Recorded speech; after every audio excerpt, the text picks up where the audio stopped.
Greetings, denizens of the tri-state area. Jacob Weil here. And Blue Dragon 5. And Dragon, I know we're going to do today. We're going to activate the Recap-inator and discuss my favorite cartoon, Phineas and Ferb. That's right, in honor of the 15th anniversary and in preparation for the upcoming revival, I'm guiding Blue Dragon 5 through the series, experiencing his reactions, watching it for the first time, and reliving my summer memories through the years. Today's episode is My Fair Goalie, which is a two-part episode.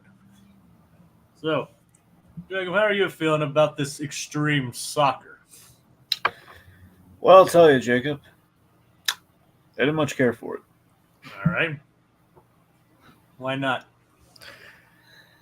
I mean, I just think it fell short in a lot of aspects.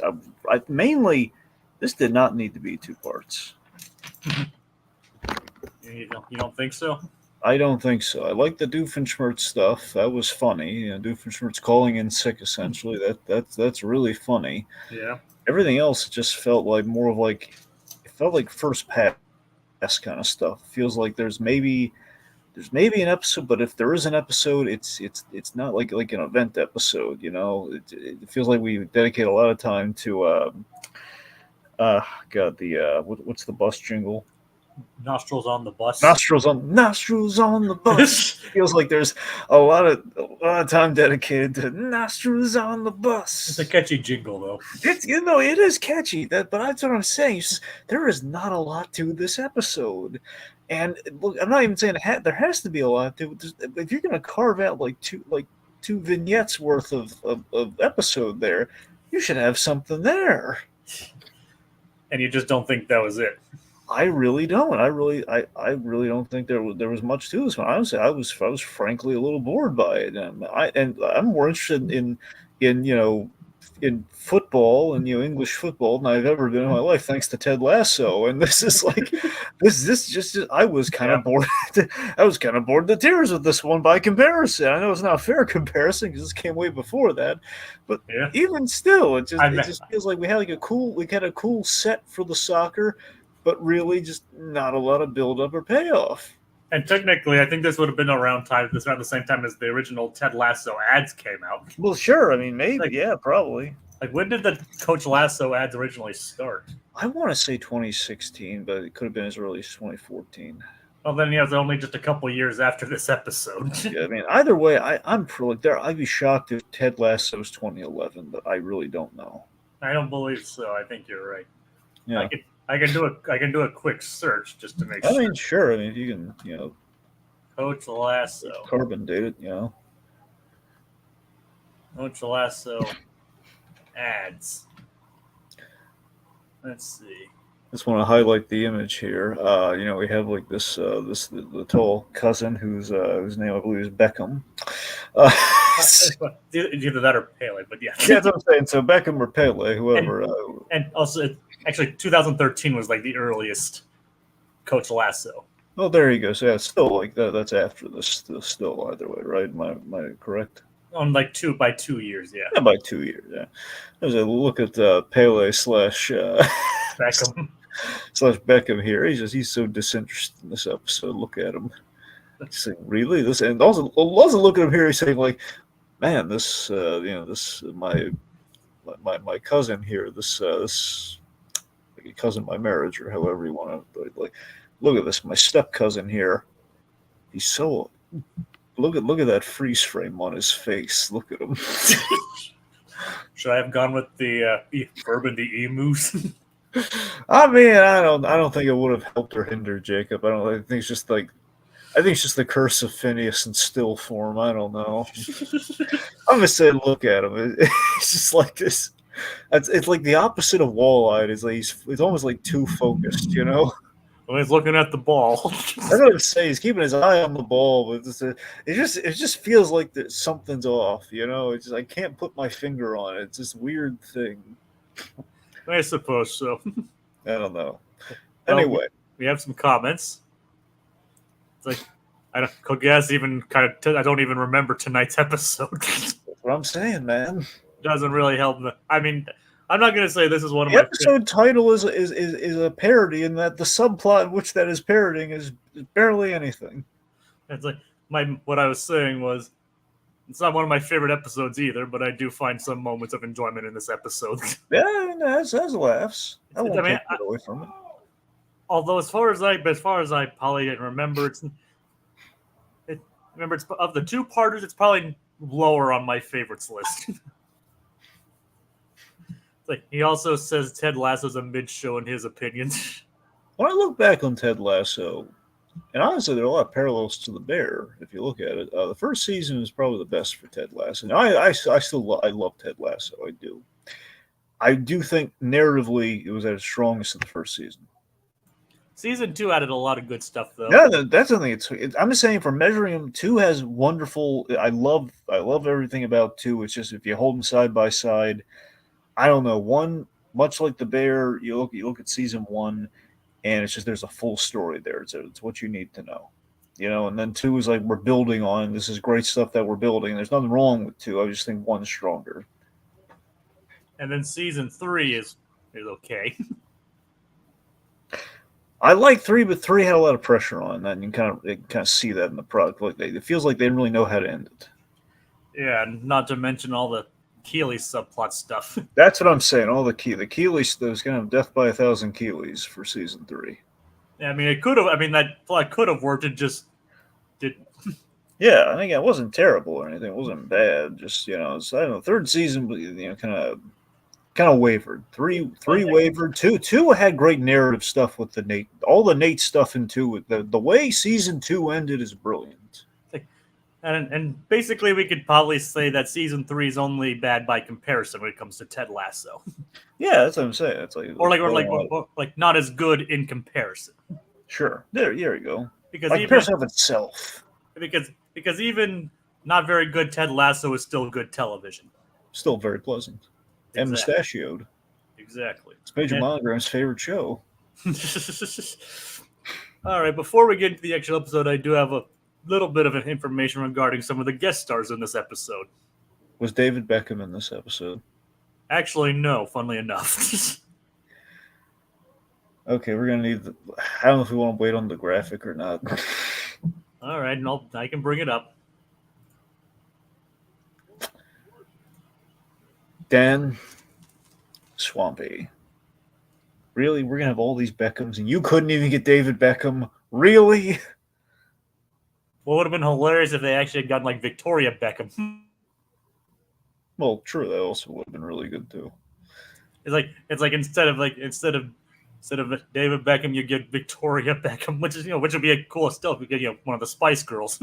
Still, just a Beckham, no Beckhams. How are there no Beckhams here? Well, one of my backgrounds is about there are actually 2 other footballers who actually did guest star in this episode. Were they named Beckham? No. Were they named Paley? No. I reiterate my Dan Swampy. Just come on, you had Poole. Even Deadpool could get David Beckham. All right, anyway. Sorry, Jacob, back to your background.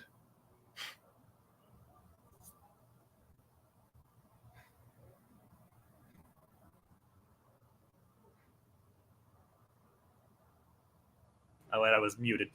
Yeah. Sorry. Yes, you were. Yeah.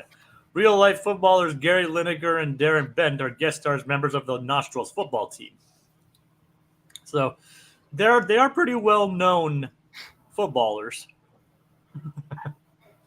So we did have them in this episode, but not David Beckham. Be careful because you really risk Dan calling you guys out on YouTube and TikTok. Dan does have a presence on both of those. Let's see if we actually had like a TikTok like tie-in, it would be called Tiki Talk. Well, the thing is, Dan actually has over 1 million subscribers on YouTube. he even showed his YouTube play button that they sent him. Oh yeah, that's like the award, right? Yeah, like the silver plaque. Yeah, we know some winners of that with the JGA crew. Oh, nice. Yeah. But regarding the other, they would like to decide to get Dan's attention. Yes, we would. Yeah. Like if Dan like mentioned us or whatever, that'd be great. We'll even sell for Swampy. It's like Dan would obviously call you out in a humorous way. Well, of course he would. It's not Well, like yeah, he'd have us in he's a very skilled, comedy writer who's written for all of our greats. He's our better in every way imaginable. Of course he gets. oh yeah. It's like Plus, he's better than Jacob's brother. We all know how Jacob feels about his brother. All right, enough of that. All right. But all right, back to the guest stars of this episode. Yep. Phil Jupitus plays Adrian. He's a well-known British performance poet, comedian, and actor. Something he's notable for is the 1999 animated adaptation of Watership Down. Not the 70s movie that everybody talks about. Yeah. But the 99 television series. Mm-hmm. Helen McCrory plays his wife Lucy, and she plays Polly Gray in that show Peaky Blinders. She even played Lady Macbeth. You remember who's in Peaky Blinders, don't you? Cillian Murphy. Yeah.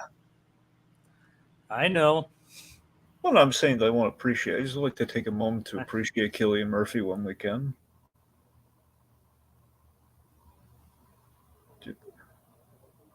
Jacob, you're hitting the button again. Probably intentionally, I'm just saying, in case there's any. Well, I wasn't muted. If that's the case, what you were wondering. No, I think you actually hit the mute button for a moment by accident. Well, either way, as I was saying. Yeah, go on. As I was saying, like I like Cillian Murphy's work. And he's great at what he does. Yes, he is. Other breaking news: water wet. Cillian Murphy, good. Even better than good. Breaking news: water wet. All right. There we go. So it just feels like every time we make that joke, it feels like we own Lawrence Fishburne a nickel. Yeah. Or whoever wrote the line. Well, I don't want to give them credit because they had Batman driving through cars. So did Christopher Nolan. No. I mean through cars, not into cars. They threw them. Okay. And, with people in them. All right then. All right, continuing. Yeah, go on. Actress Jane Horrocks plays Eliza. She's best known for the rise of Little Voice and playing Bubble and Katie Grin in Absolutely Fabulous. Django Marsh plays one of the blonde Beckhams. Django's actually the son of Jeff Swampy Marsh. And fun fact, Django was actually born in England. Daniel Roche plays the Beckham with the half-moon glasses, best known for the British sitcom Outnumbered. Lastly, the Professor is actually voiced by Richard O'Brien, who voices Lawrence. And a bit of behind-the-scenes stuff. This is the only episode that Jeff directed for season 3. That Swampy directed for season 3. And it's also the final episode he directed overall of the series. Huh. However, he did take over voice direction in season 4. I'm sorry, who took over voice direction? Swampy did. This is the last time he directed. This is the last time he directed an episode. He only directed 4 episodes in total. Did he direct one of the movies? No, he didn't direct any of the movies. He was a sequence director for Across the Second Dimension, but that's about it. Okay. Do you think he regrets it? I mean, I don't know. Maybe it's not something he wants to do that much. I don't know. I've never asked him personally about that. I mean, he's written almost majority of all the songs and everything. I think he's more into the writing and creative aspect than he is in the directing side of things, from the looks of it. If that's just my personal guess. All right, let that out of the way. Let's get into the episode itself. Yes. So Ferb's cousins are visiting from England. And they're obviously there, and Ferb didn't even notice. Yeah. So Lawrence's brother and his family nowhere near as cool as Grandpa Reginald. Oh no. Let me just get that out of the way right now. Nowhere near as cool You know why? You know one thing that helps, right, Dragon? Malcolm McDowell. Malcolm McDowell. Oh God, yes. Yeah. Oh yeah. Let's just spend the rest of the podcast just kind of talking about how great Malcolm McDowell is. So it all started in Time After Time, in which he plays the actual time traveling H.G. Wells, and there's this great scene where it actually goes to McDonald's, like a late '70s McDonald's, and it's quite fun because he's actually getting like the American the accent, so he's kind of making fun of it while he's I'm kidding, but it's just. Anyway, I do want to see that movie though. it is a really good. Oh my God, David Warner is so good, and there's this. Oh, Jacob, there's a scene. We're just gonna sideswipe the whole podcast. So, Jacob, there's a scene in Time After Time where David Warner, who plays Jack the Ripper, he's brilliant as Jack the Ripper. They're in modern day. It's in the '70s, and they're basically in this hotel because H.G. Wells has finally tracked them down to this hotel. And they just have this conversation. It's basically about you have to go back, and he's like talking about violence, and basically it's Jack that we're making this great counter argument for why he actually belongs here, and H.G. Wells doesn't. He's like late '70s, early '80s New York. He's actually tailor made for this violent time. Oh, that's great. And it also helps that he went on to play Ra's al Ghul as well. Yes. Even better. One last thing, okay? Because of the Batman Connect. Was Malcolm McDowell ever in Batman? Yes, he was. So not only was Malcolm McDowell in Superman the Animated Series as Metallo, it was John Corbin / Metallo, which is one of my favorite episodes. Oh yeah, I remember that episode. Great episode. I wrote in a fan letter and I gushed to Malcolm McDowell in person. I told him all about it.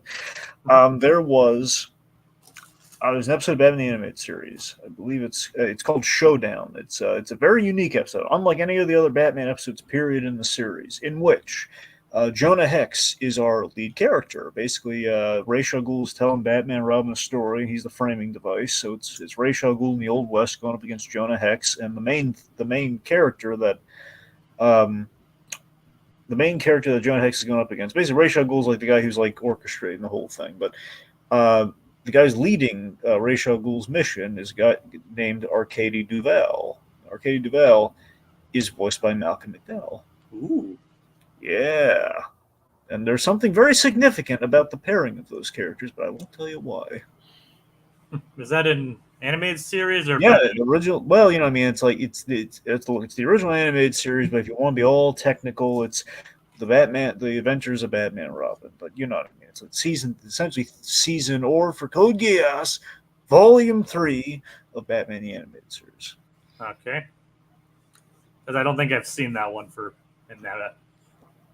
Three is like the underrated season. Everyone forgets about 3. Like 3 had oh my God, 3 has like the other Mr. Freeze episode with Deep Freeze. It's got it has Demon's Quest, which is one of my all time favorites.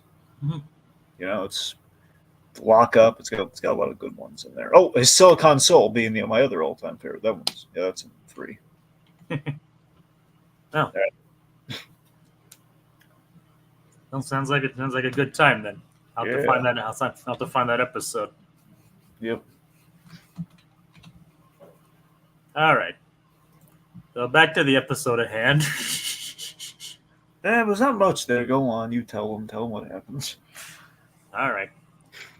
Well, we meet Lawrence's brother Adrian, who is apparently very competitive,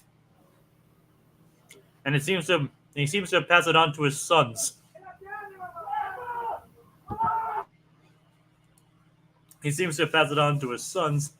So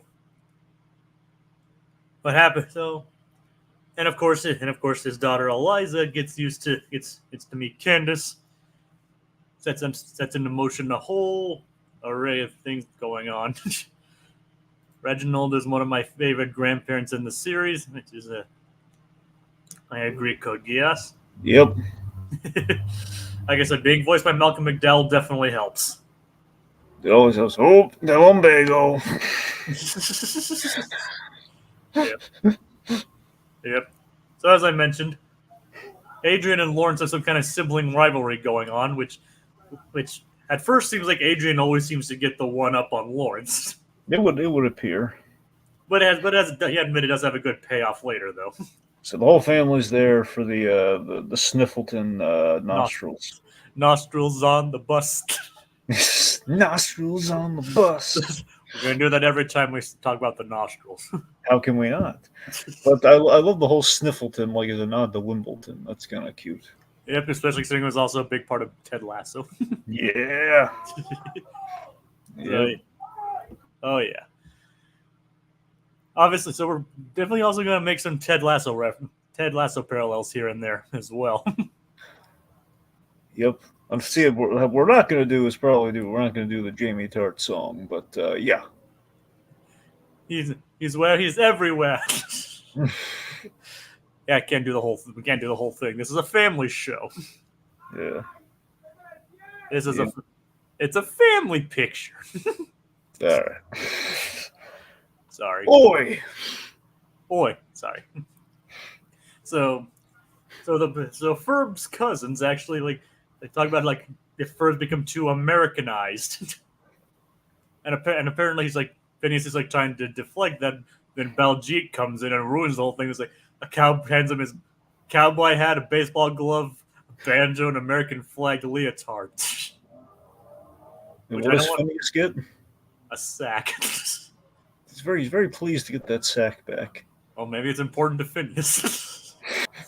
It's a very important sack. Well, yeah, he uses it for a number of ungodly, unimaginable things. He's like, well, you don't know what the horrors that sack has seen. You don't know. Well, not the last time. Well, keep in mind we do actually eventually see a character carried in a sack later. Yep. You can probably imagine who's doing the carrying. Yeah. Buford, if you had any question, it was Buford. Yeah, there you go. You probably already knew that anyway. Yeah, okay, let's see. So the whole family here, we got Uncle Adrian, we got Lucy, we got as you said, we have 3 Beckhams, 2 Pele's, and Eliza. Now you're probably wondering why Eliza. Well, that brings us to our next plot point. Her middle name is Beckham. Well, that too, yes. Well, so is David Beckham's middle name. What is his full name? No, I'm lying. Is it actually if it's like David Eliza Beckham? David Beckham. It's not Eliza, but it'd be a ridiculous coincidence if it was, though. Well, it turns out his real middle names are Robert and Joseph, so his full name is David Robert Joseph Beckham. Oh man, that's lame. The double middle name thing. Come on, pick a name. It's fair. I think it's fairly common in England. Yeah. Wait, common in London? Yeah, common in Britain. Yeah. Okay. Yeah. And like I said, I think he's obviously famous for being a well-known footballer and being married to Posh Spice. That's really nice, though. He's married to a Spice Girl. Yep, and they're still married, so. Yeah. Fun little cross-promotional thing here, because eventually we are going to talk about this. I think Tiki and I either Tiki and I or Rohit and I, somebody and I, will be talking about the new season of The Boys. And, of course, first season of The Boys, a lot of love for the Spice Girls. So, just, Okay. Especially Posh Spice. So that's the idea is if the boys were linked to Spice Girls, Butcher being the Brit of the bunch would be Posh Spice. Huh.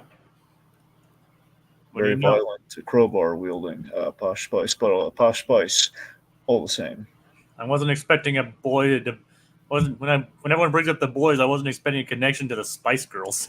Oh yeah, absolutely. Yeah, it was like their big bonding thing where they're all kind of having an argument. Then so someone brought up, Butcher brought up the Spice Girls to do the Goalie argument.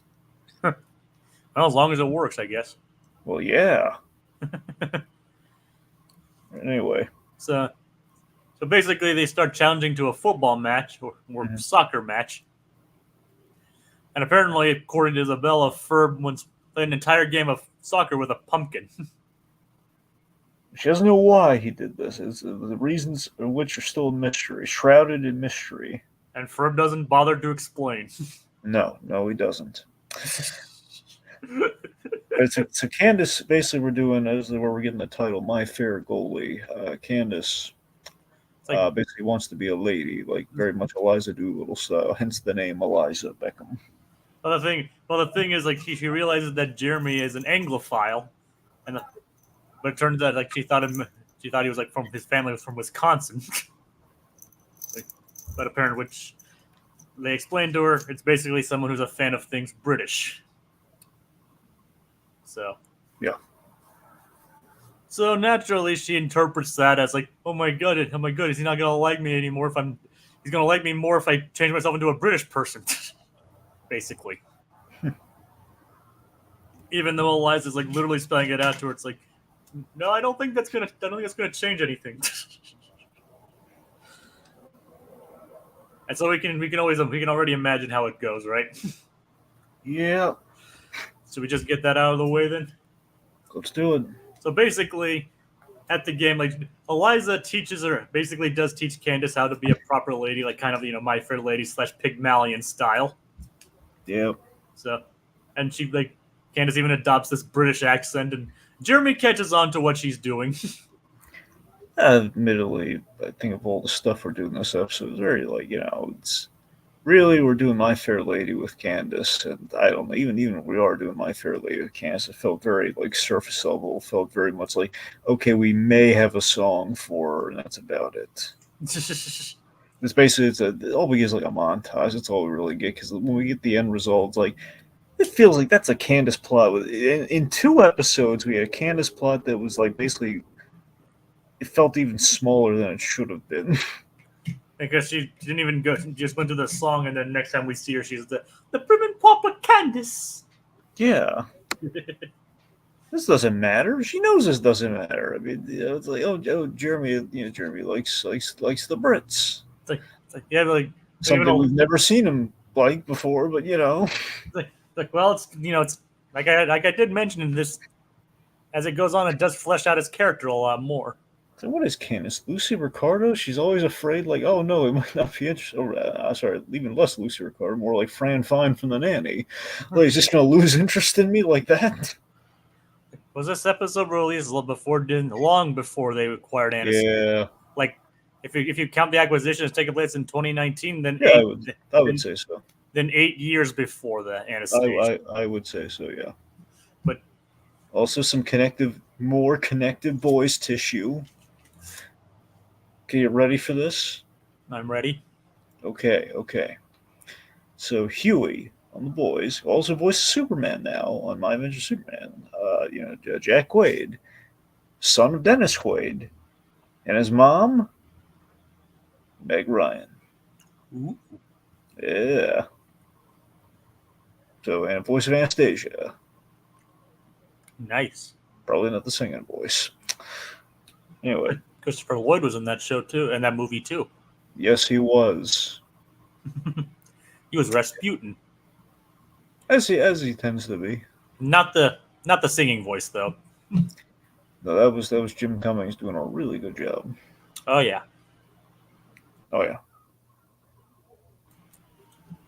So Jeremy catches on to what he's doing and what she was doing, and basically just plays it like, oh yes, I'm glad you changed everything about yourself.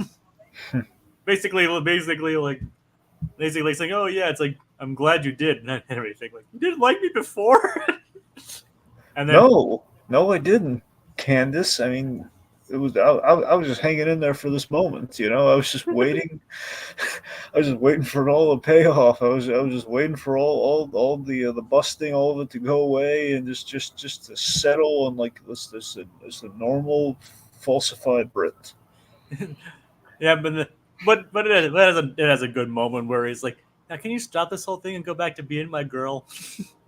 Yeah, there you go. Yeah, Jeremy, she doesn't deserve Jeremy. Jeremy is a good guy. Yeah, yes, he is. Should build a monument to this Jeremy Johnson. Not a Not a short. big, not a big monument, but some mid-size, something like a Okay, imagine like a monument, but like it maybe the size of like a Monopoly piece. Not skiddly whiffers, but actual Monopoly. Like something like it's nice, it's detailed, it's metal. Board game size skiddly whiffers, not city Yeah. size, not city size skiddly whiffers. I don't know. I mean, that might be like size wise, it's big enough, but it's like it's more like a lawn jockey kind of height. All right. He could be the culturally appropriate lawn jockey, instead of like as Curb Enthusiasm showed us, the very racially insensitive lawn jockeys. Okay. That's the last season of Curb Enthusiasm is really funny, gag where they basically he's in Atlanta and there's like lawn jockeys that are very, very racially insensitive. Oh God. And oddly look like Rudy Giuliani. Oh boy. It's funny. Man, this episode's going all over the place. Well, again, there's not much to it. And we're not even halfway through the episode. So you want to talk about the one interesting part of the episode, or do you want to talk about the emus? Well, I mean, I thought the emus were amusing, but what part do you define as the only interesting part of the episode? Doofenshmirtz calling in sick. Yeah, well, Monogram and Carl are sick too. Yes, they're all sick. Everyone's literally calling in sick. Yep. Except Perry, because he's not sick. Yeah.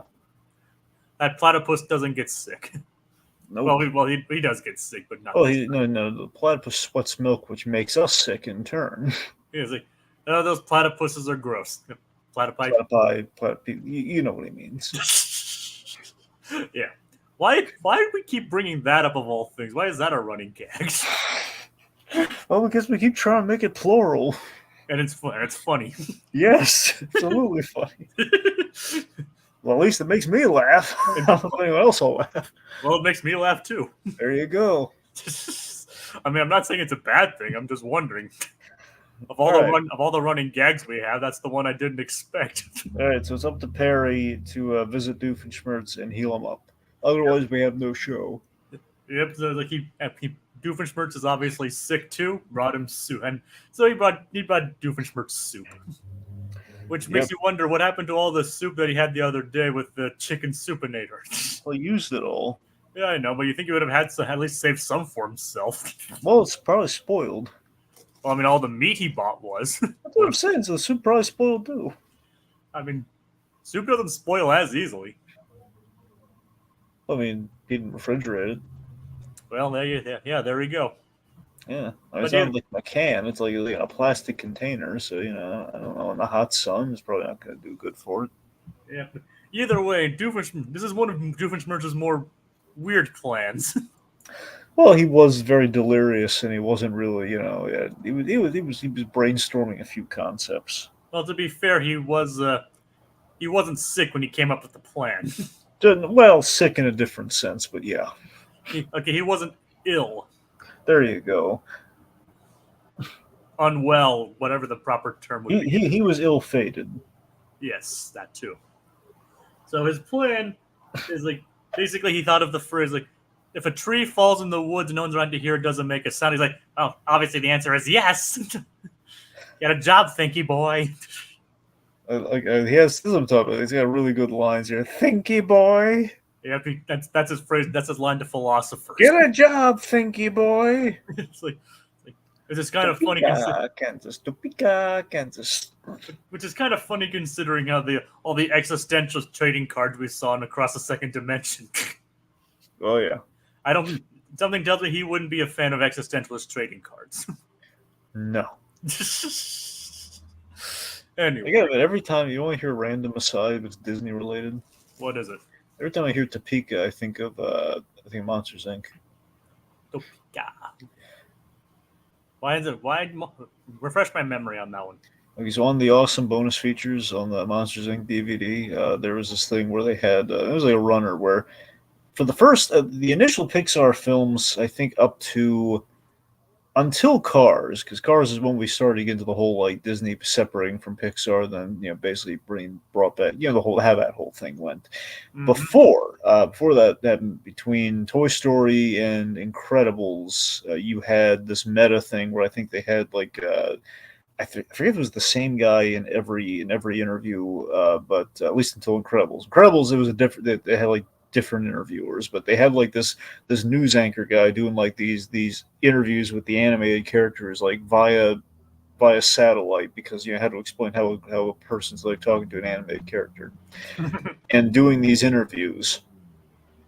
And one of them was Monsters Inc. And basically, they have like him like doing the voice of like the Monster Newsman, and the Monster Newsman was like asking Mike and Sully about things, and Mike was had stage fright and everything. It was really funny.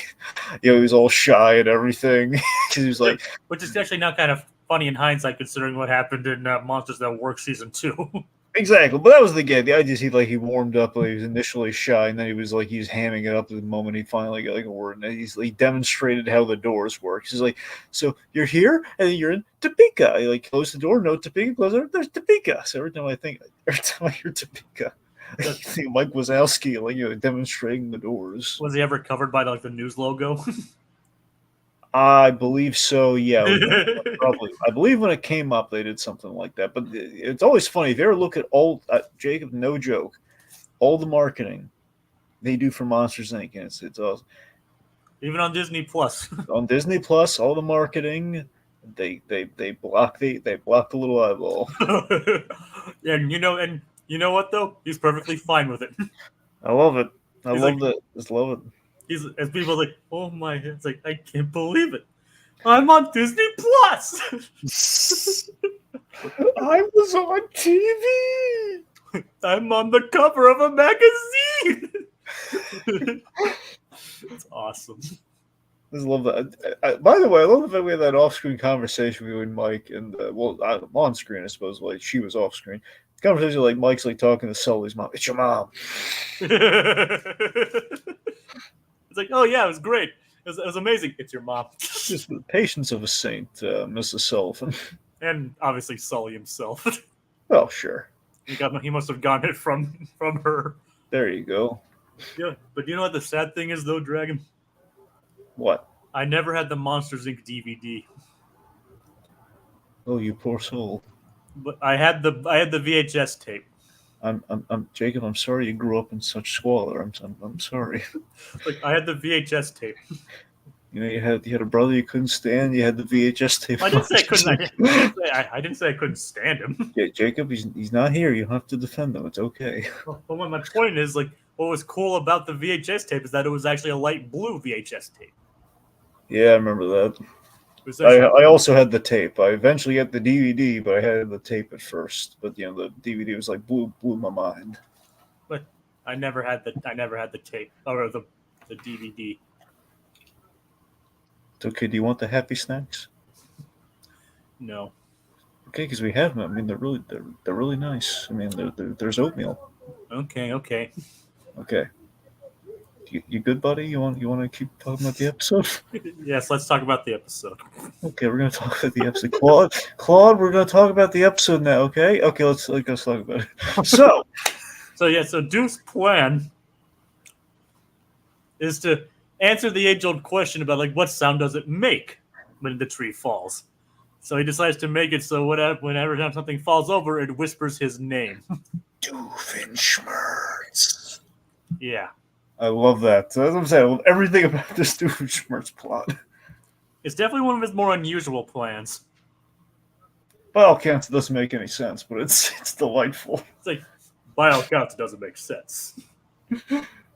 Why would he do this? How does he do this? Does it matter? No, it's just a laugh riot. Oh yeah, it's also on top of the fact that he's sick. And I love that with his foiling though. He can't be bothered. Are you foiling me? He's like, yeah. Even the rocking back and forth on the Inator feels nice. I love it. We've all been there. It's a relatable bit. It's you're sick and then you're rocking back, but oh yeah, that feels nice. Yeah. Unless you're like on a roller coaster or something and you still feel the movement afterwards and you're like, oh, make it stop. Nice that Perry put like the little blanket, the little teal blanket on him. Aw. They're basically work friends at this point. Quote another Puffmeyer show. You do care. That was an episode that he wrote. Yep. Oh, I still say that Fry Cook Games is one of my favorite episodes of SpongeBob. Well, it's not over yet. That's what you think, but it's not over yet. It's the fact they had fruit hats. Like Carmen Miranda. Yeah, like Carmen Miranda. But I love that. That's one of my favorite episodes.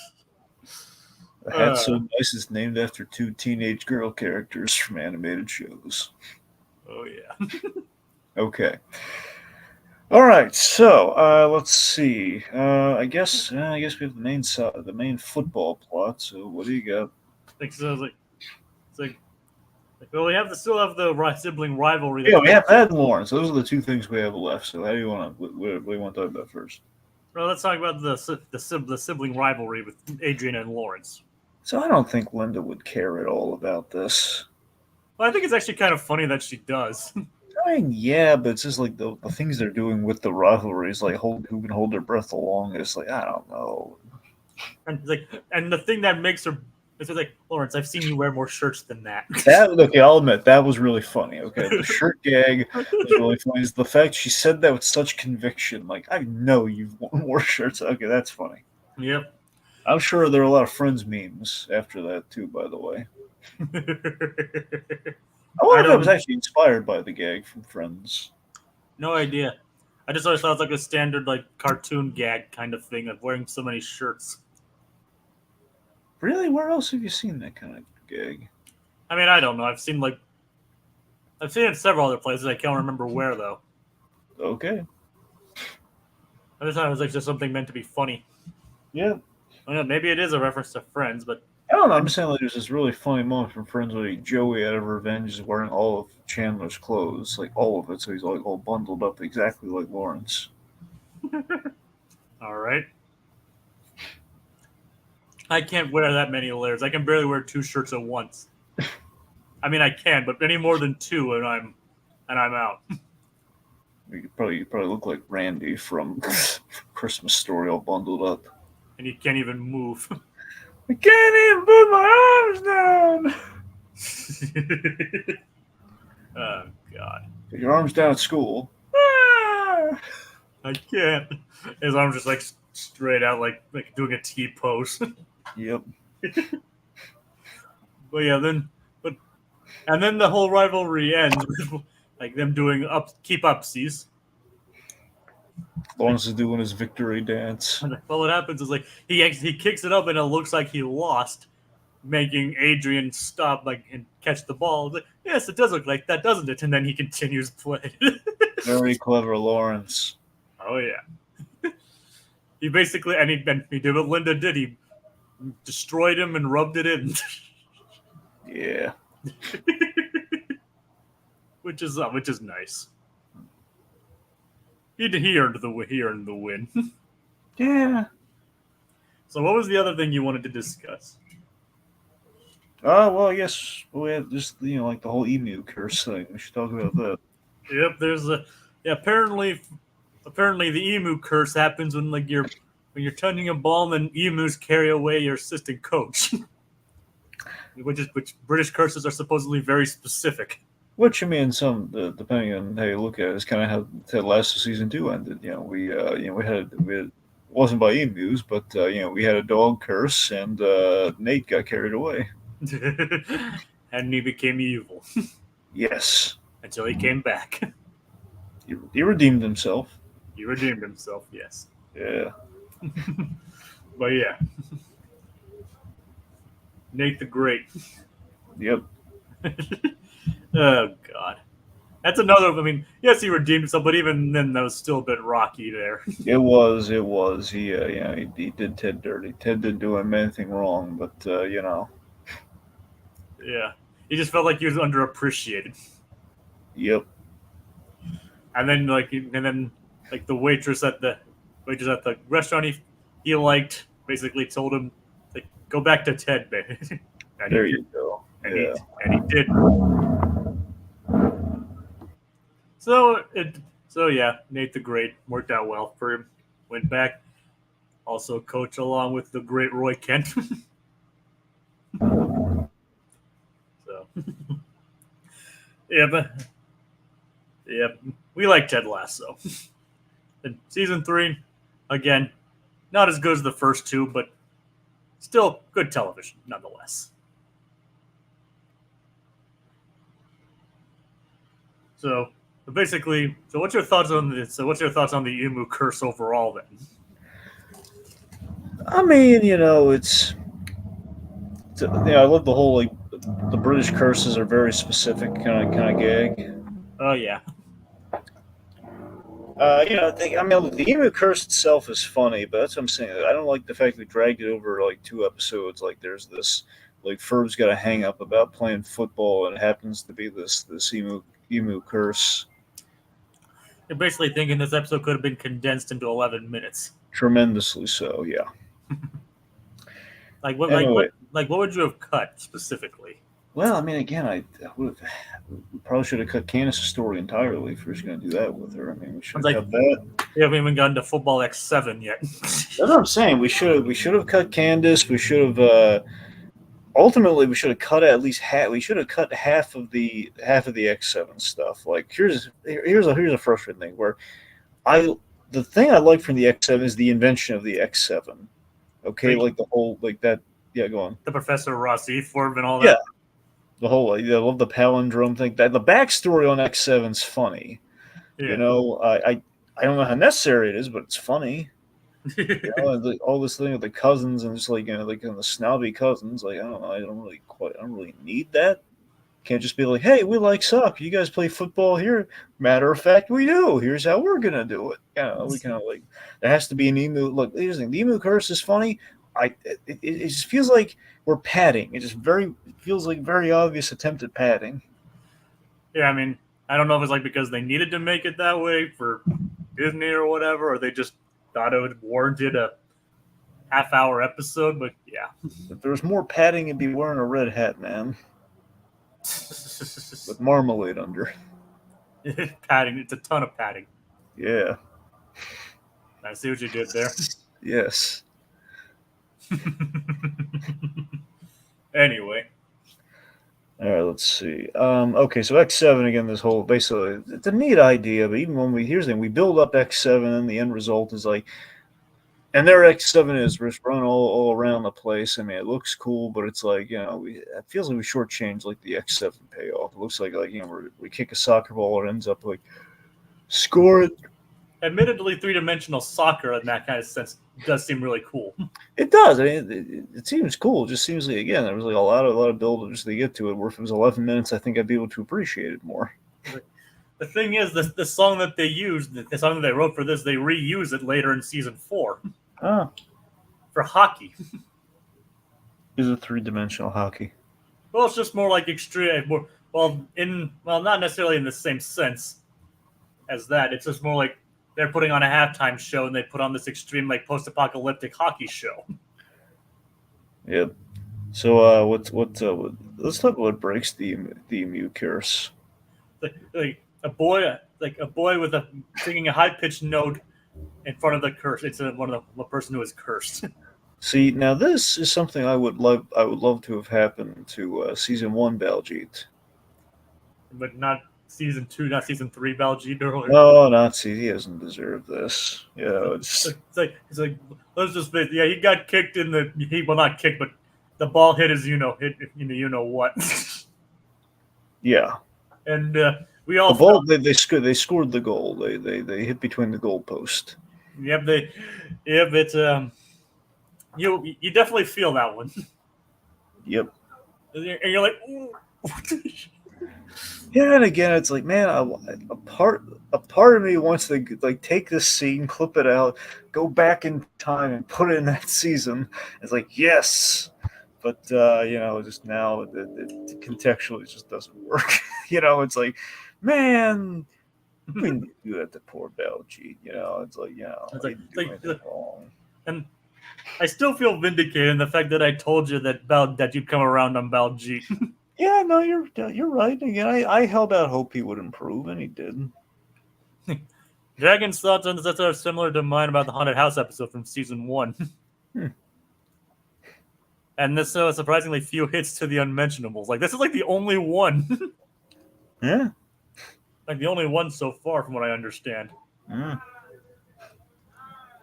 But, so yeah, so Hey, Jacob, yeah, do you know what time it is? I think I do, Dragon. It's Gritty Reboot time!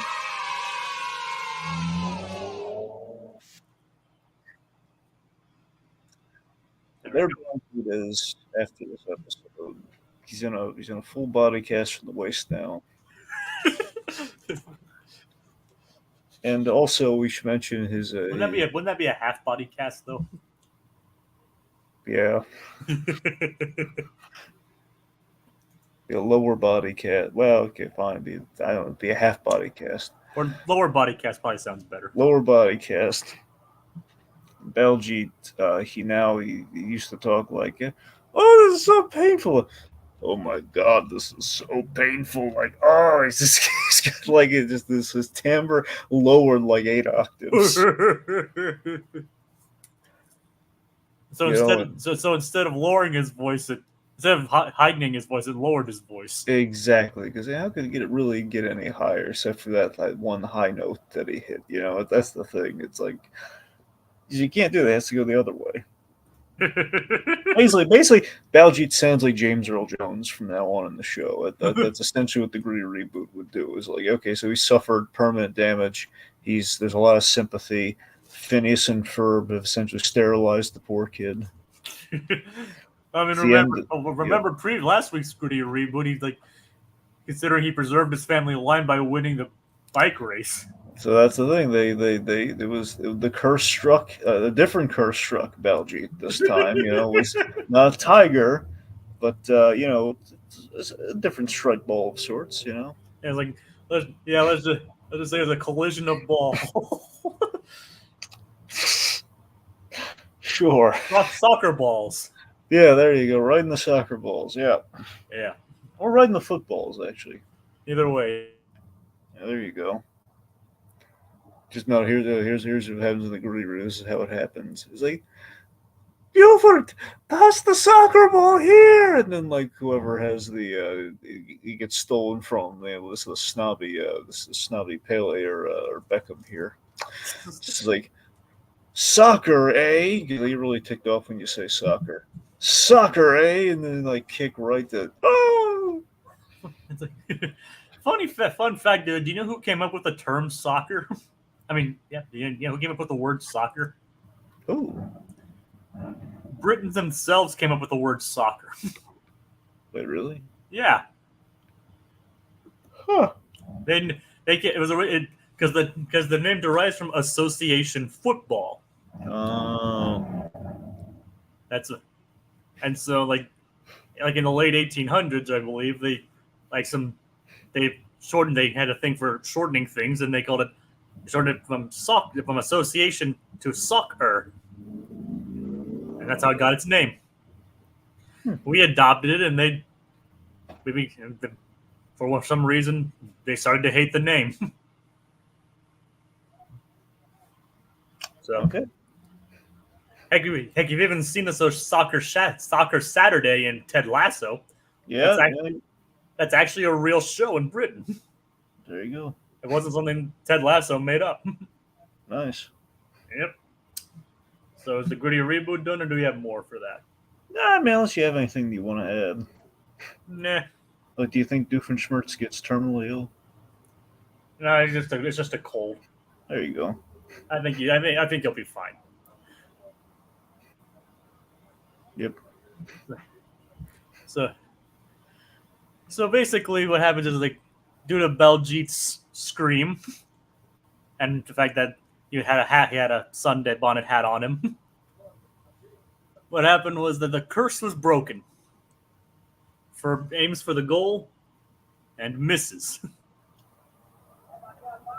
And he's like, I guess the curse wasn't broken after all. It's like, but it's like, then he says, yeah, the curse is broken. Sometimes you just miss. Which is a good lesson, I guess. I think it kind of came out of nowhere, though. It didn't really feel like everything was about, like, whether he's going to hit the goal or not. Yeah.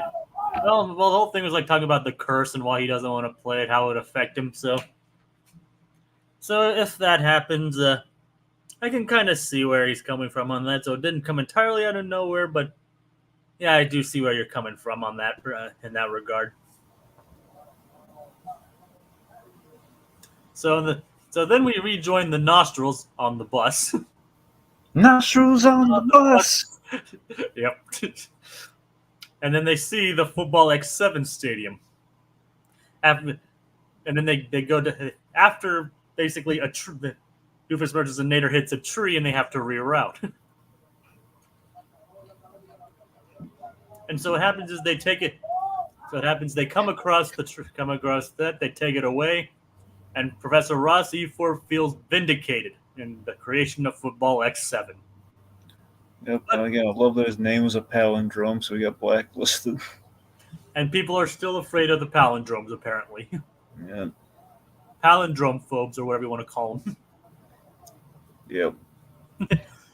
Anyway, so either way, he still has to go into hiding because of the palindrome thing. And of course, the shame of having a palindrome as your name. Yeah. It's croquet Y8. That's the noise. That's the noise that's happening. It's croquet, which is a joke in the hockey episode I mentioned earlier. So, anyway, it's like so basically everything's all good with Lawrence and Adrian. The Beckhams and Pele's like tell Ferb basically that he's a. And Ferb's just like, I haven't changed a bit. I'm just Ferb. And then we close on the song, "The Nostrils on the Bus." Nostrils on the bus. Yes, we are the Nostrils, and we're on this bus. Nostrils on the bus. Nostrils on the bus. So yeah, that concludes the episode. Yeah. Not much to talk about, considering most of it was tangentially related to other things. I mean, granted, that's not much different from our usual stuff, but considering this is a 2-part episode, not much to talk about, unfortunately. No, I'm afraid not. All right. Well, I think that does it for this week, folks. Thank you, Aquatad, Little Blue, Claude, and Godias for joining us this evening. And well, actually, due to scheduling, we will actually be doing the next episode on this coming Wednesday. I'll be moving next Friday, and we have to do it on that day to guarantee I can guarantee we actually have the episode ready in time. So look out for the next episode on Wednesday. So thank you all so much for joining us, and be sure to join us next time on the Recap-inator, where nothing says totally tools like a platypus in a fedora. Good night, everybody. Nostrils on the bus.